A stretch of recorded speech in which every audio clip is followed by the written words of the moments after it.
네, 이번 한 주 뉴스를 깊이 있게 내다보는 시간입니다. 이번 주 정치 기상도를 알아보는 정치예보관 신지호 전 의원과 함께하겠습니다. 예, 안녕하세요. 네, 정치권 기상도부터 한번 짚고 갈 텐데요. 윤석열 대통령이 오늘부터 5박 7일간의 중앙아시아 3개국 순방을 나섭니다. 또 민주당이 오늘 본회의를 열고 11개 상임위원장직을 단독 표결할 것으로 보이고요. 국민의힘은 아무래도 본회의를 보이콧할 걸로 보입니다. 또 민주당은 당대표가 대선에 출마할 경우에 사퇴 시한을 조정할 수 있도록 하는 당원 개정안을 의결할 예정이고, 국민의힘은 12일까지 지도체제 개편 또 전당대회 민심 반영 비율을 논의하기로 했습니다. 이번 주 예보관의 총평부터 듣고 갈까요? 그러니까 민주당이 이재명 1국 체제, 유일 체제를 만들기 위해서 브레이크 없는 질주를 하는 한 주가 될 것 같습니다. 그런데 세상의 모든 일이 그런데 이 밝은 면이 있으면 어두운 면도 있어요. 그러니까 이게 꼭 그 민주당에게 꼭 득이 될 것이냐 아닐 수도 있다. 좀 이따 또 얘기하겠지만 이 주말에 한동훈발 피고인 대통령 논쟁이 몰고 올 파장이 이 이재명 유일 체제에 미치는 영향 뭐 이런 것들이 뭐 예사롭지가 않다 하는 느낌이 듭니다. 원구성 얘기부터 좀 짧게 여쭤보면, 오늘 오후에 본회의가 열릴 텐데 민주당은 일단 11개 상임위원장직에 어떤 의원이 할지도 다 정해놓고 만약에 협상이 잘 안 되면 단독 표결이라도 할 그런 생각인 것 같거든요. 이건 좀 막을 수 없어 보이는데 국민의힘에서는 좀 어떤 전략을 세워야 될까요? 뭐 전략이 있을 수 있나요? 그냥 다 내주는 걸로. 뭐 중과부적이니까 방법이 없어요.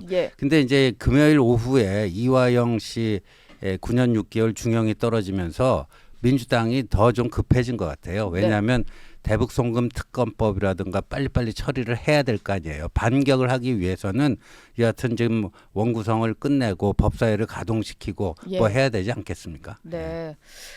법사위원장에 정청래 의원을 민주당에서 내정을 했던데, 법사위 운영이 이렇게 다 모두 이제 독식을 하고는 거의 남은 그 국회 임기 기간 동안은 거의 대통령과 김건희 여사만 좀 때리겠다 뭐 이런 생각인 것 같기도 하고요. 뭐 그런 건데요. 근데 21대 국회에서도 비슷한 현상이 나타났는데 좀 하다 보니까 상당히 부담이 되는 거죠. 왜냐하면 국회에서 뭐가 삐끗거리면 거기에 대한 책임은 오롯이 민주당, 자기들 하고 싶은 대로 마음껏 다 한 민주당이 져야 하니까 그때도 초반에 이렇게 독식해갖고 하다가 조금 부담이 되니까 나눠 먹자 이렇게 나오더라고요. 오히려 이게 부담이 될 수도 있겠네요. 다 가져갔을 경우에는. 피고인 대통령 얘기를 좀 해보겠습니다. 한동훈 전 비대위원장이 이틀 연속 글을 올려서 이재명 대표를 좀 겨냥한 것인데, 이게 뭐 헌법 논란으로도 좀 번진 것 같아요. 자기 범죄로 재판받던 형사 피고인이 대통령이 되면 재판이 중단되는 거냐. 여기에 있어서 한동훈 전 위원장은 일단 중단되지 않는다라는 입장을 폈고, 이거를 좀 이게 굴러갈 이슈로 좀 화두를 던졌다라고 볼 수 있을 것 같아요. 저는 이건 한마디로요. 이 피고인 대통령 논쟁은 차기 대선판을 뒤흔들 게임 체인저가 되지 않겠나 이렇게 봅니다. 그럼 좀 몇 년 뒤를 내다보고 좀 일찍 던진 거네요? 근데 이번에 이제 이화영 판결이 났기 때문에 지금이 딱 그 타이밍이 괜찮았던 것 같아요. 적시타를 친 것 같고요. 근데 이거는 언젠가는 한번 거르고 가야 될 그런 건데, 이제 법리적인 논쟁은 법학자들이 열심히 하겠죠. 근데 이게 법리적인 논쟁도요, 결코 한동훈 위원장 입장에서는 불리하지가 않은 게, 우리 헌법 65조 보면은 탄핵 소추를 의결받은 자는 탄핵 심판이 끝날 때까지 권한 행사가 정지된다. 그러니까 탄핵 소추와 탄핵 심판 이걸로 구분하고 있어요. 그러니까 탄핵 소추는 어디서 하죠? 국회에서 하죠. 탄핵 재판은 어디서 하죠? 헌법재판소. 그러니까 소추와 재판이 분리가 돼 있잖아요. 그건 저희가 박근혜 전 대통령 때 사례로도 잘 알 수가 있네요. 정지가 되었고 권한대행이 황교안 당시 총리였고 다 기억을 하는 부분이네요. 그리고 이제 그런 법리적인 것도 중요하지만 국민 법감정 이게 굉장히 중요한데, 이게 이제 우리 헌법에 특권이 3개가 있잖아요. 국회의원 특권 2개, 면책 특권, 불체포 특권, 그다음에 대통령 특권 하나, 불소추 특권인데, 이 특권은요 사실 헌법 10조에 모든 국민은 법에 평등하다의 예외 조항인 거예요. 예. 근데 특권하면 좀 사람들이 어떻게 생각해요? 싫어하잖아요. 그렇죠. 그 우리나라의 이 국민성은요. 왕후 장상의 씨가 따로 있느냐? 평등 의식이 굉장히 강합니다. 예. 그런데 이 특권을 지금 84조를 어떻게 해석하느냐의 문제 아니에요. 그거를 특권이 있는 것만 해도 좀 찝찝한데 그걸 확대 해석해? 이거 말이 안 되네. 예. 그래서 이거는요. 법리 논쟁도 그렇고 국민 법감정 여론의 지형을 봐서도 제가 봐서는 이 재판이 중단되어야 한다. 이게 소수 의견이 될 가능성이 상당히 높습니다. 예. 조금 전에 나왔던 이준석 의원 같은 경우는 이재명 대표가 만약에 대통령이 된다고 쳐도 그 대통령으로 선출되는 과정에서 온 국민이 이런 걸 다 알고도 뽑은 대통령이 될 것이기 때문에 뭐 재판부 입장에서도 그걸 좀 감안하지 않을 수 없다 뭐 이렇게 얘기를 했는데 실제로도 그렇지 않을까요? 뭐 그런 의견을 내시는 분들이 있는데 자 예. 그러면 이 대통령직이 어떤 사람이 범죄 행위를 저질러 놓고 면죄부를 받는 그런 자리가 될 수도 있다라는 얘기 아닙니까? 예, 그리 말이라면. 네. 그렇죠. 예. 그러니까 이런 식으로 대통령직이라고 하는 국가 원수 그 성스러운 자리가 그런 식으로 악용될 수도 있다. 예. 개인의 면죄부를 주는 그런 직으로 악용될 수도 있다. 그럼 이게 국가의 품격에 관한 문제가 또 되는 거죠. 한동훈 위원장이 올린 글을 조금 더 좀 살펴보면 집행유예만 확정이 돼도 대통령직이 상실이 되니까 선거를 다시 해야 된다 이런 얘기도 했어요. 좀 일찌감치 던진 이슈지만 확실히 이재명 대표가 대통령이 됐을 때 벌어질 일들에 대해서 좀 미리미리 얘기를 한 건데 한 전 위원장이 이런 글을 올리는 진짜 이유는 뭐라고 봐야 될까요? 이거는 뭐 본인 개인의 어떤 이해득실은 뭐 지금 표현을 안 하고 있지만 예. 이제 뭐 차기 대선 관련해 갖고 유력한 경쟁자 관계가 될 수 있잖아요. 근데 네. 이거는 그 전에 한번 거르고 가야 됩니다. 그리고 이 헌법 84조 그 해석 권한은 헌법재판소가 가지고 있기 때문에 예. 정 안 되면 헌법재판소의 판단이라도 받아봐야 되는 거예요. 예. 그리고 막상 이런 거를 사회적 논쟁을 거쳐서 정리하지 않고 대선을 맞이하게 되면 엄청난 혼란이 있을 거 아닙니까? 그렇죠. 그러니까 미리 좀 정리해 놓자 이런 의도가 있다라고 보여집니다. 그러니까 지금 대선 주자들이 뭔가 명확해진 상황은 아니니까 네. 아직 대선도 많이 남아서 그렇죠. 오히려 이런 시기에 한번 짚어볼 필요가 있다. 네, 맞습니다.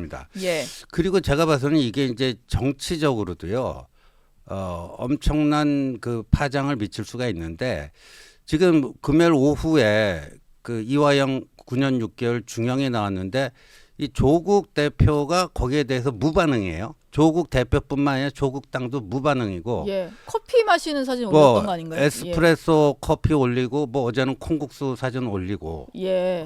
그 전에는 그런 사진 올리지 않았는데 뭔가 이렇게 식도락을 즐기는 듯한. 네. 예. 망중한을 즐기는 사진. 망중한.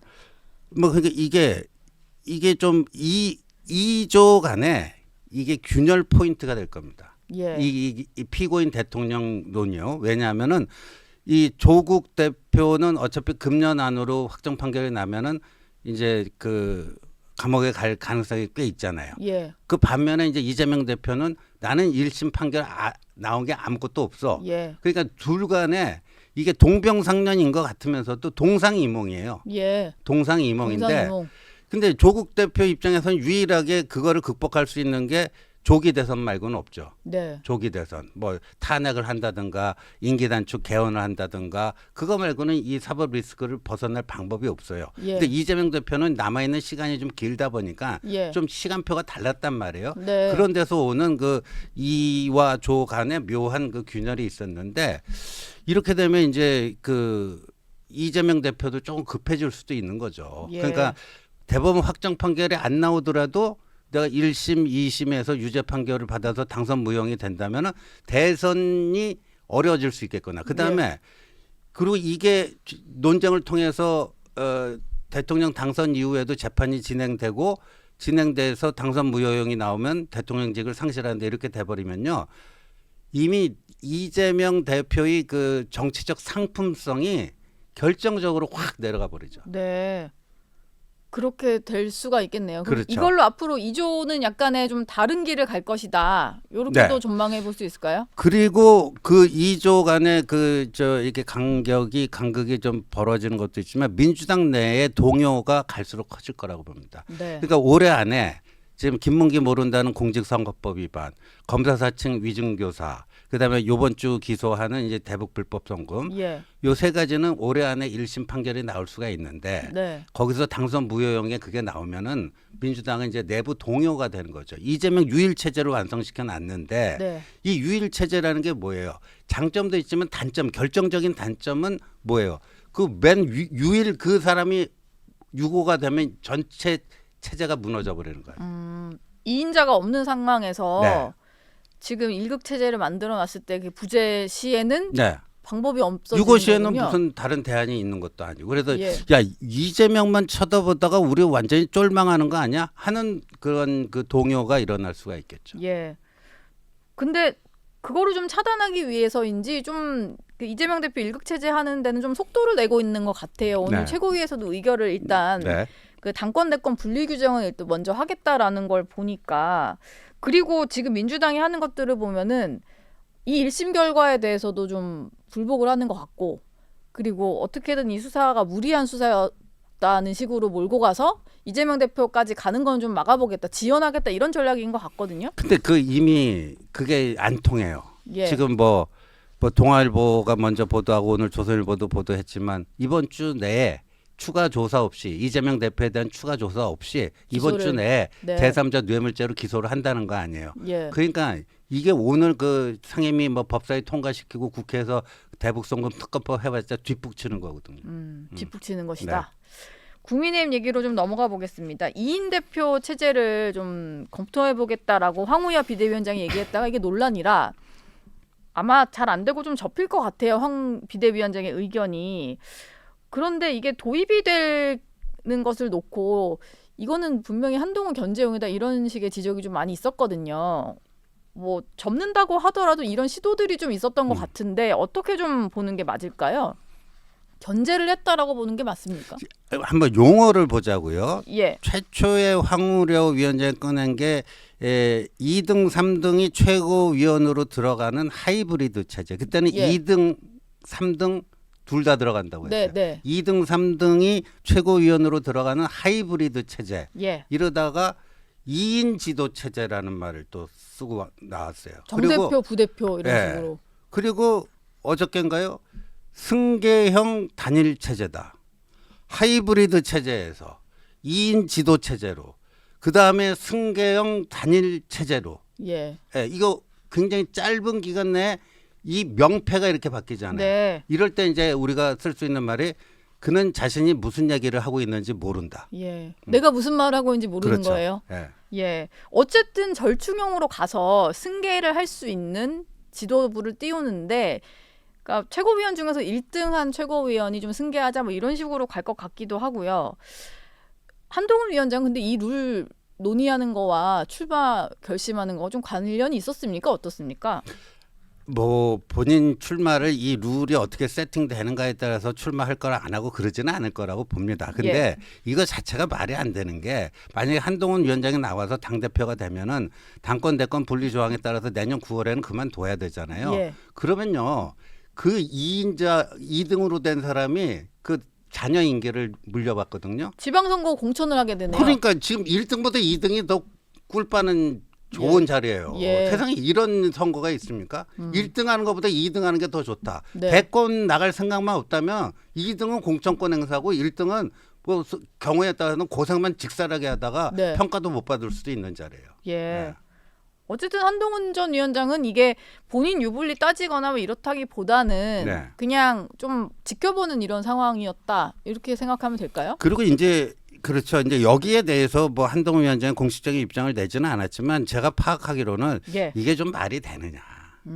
좀 말이 안 된다. 네. 그러니까 자신을 뭐 견제하려고 하더라도 좀 이렇게 논리 정합적이어야 되잖아요. 예. 전혀 그런 게 없잖아요. 명분과 논리에서 이렇게 고개가 끄덕여지는 뭔가를 해야 되는데 근데 이제 더군다나 저도 요번에 처음 알게 됐는데 우리 황우려 비대위원장께서 그 오선 의원의 당 대표까지 하신 분인데 지난번 총선 때 비례대표 공천을 몰래 신청하셨더라고요. 아, 비례대표로요? 공천을 비공개로. 예. 그러니까 이분이 이게 뭐지? 요번엔 또 뭘 노리고 이렇게 하는 거지? 예. 이게 네. 예보관이 확인하신 내용인가 봐요. 아, 제가 뭐 복수의 사무처 관계자한테 확인을 했고요. 예. 그러다 보니까 이제 황우려 비대위원장 저 별명이 어당팔 아닙니까? 예. 어리숙해 보이지만 보여도 당수가 팔단인데 네. 무슨 어리숙해 보여도 농단이 팔단이 농간이 팔단이다 하고 언홍팔이라는 말까지 예. 나와요. 언홍팔. 예. 일단 뭐 절충형으로 약간 물러선 모양새라서 이것도 결론은 한번 지켜봐야 될 것 같습니다. 오늘 그 회의 때 아마 이거 유야무야 될 것으로 예, 보입니다. 그냥 뭐 이것까지 바꾸기엔 시간이 네. 부족하다 이런 결론이 나겠죠. 네. 그래서 말인데요. 룰이 거의 결론이 나고 있어요. 그리고 네. 전당대회 날짜도 나왔고 네. 한동훈 전 위원장은 언제쯤에 본인의 출마 여부를 명확히 할까요? 언제쯤 그러니까 해야 됩니까? 12일에 이제 당원당규 특별위원회가 마지막 회의를 하고 그 다음 날인 13일에 비대위에서 안건 상정돼서 의결이 되고 그 다음에 상임정국위원회와 정국위원회의 의결을 거쳐야 됩니다. 그래서 당원당규가 개정이 완료가 되면은 후보 공고를 냅니다. 네. 그 닷새하게 돼 있습니다. 예. 후보 공고를 내고 후보 등록 마감까지 그 어간에 한동훈 위원장의 입장 표명이 있을 텐데 아마 뭐 저는 출마할 거라고 봅니다. 예.